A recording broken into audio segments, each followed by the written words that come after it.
Подписот на Димитар Белчовски и печатот на Македонската православна црква ставени на сите одлуки за хипотеките на изгрев кај банките се веродостојни. Ова, како што за сител го откриваат извори од истрагата, го покажало графолошкото вештачење во истражната постапка. Иако црквата упорно негираше и тврдеше дека согласноста за кредитот од германската банка, што сител ја објави, е фалсификуван, вештачењето на подписите покажува дека финансискиот советник на поглаварот Белчовски самиот се подпишал и ставил печат на сите одлуки за задолжување.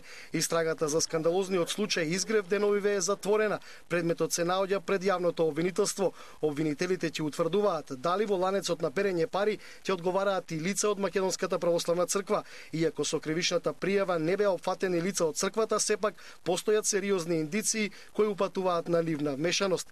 Во обвинителството велат дека прво ќе се утврдува дали МПЦ знаела дека кредитите не се исплаќани. Втор елемент е оспорувањето на веродостојноста на одлуките за задолжување. Владиците изминативе 3 години секогаш застануваа на страната на поглаварот со уверување дека тоа што им го соопштува е вистина. Така беше и на последната синодска седница. Се кажа дека за тоа се сомневат во тие подписи, дека не е тоа. Да кажете дека некој го фалсификувал печатот и подписот на Димитар Белчовски и печатот на Македонска.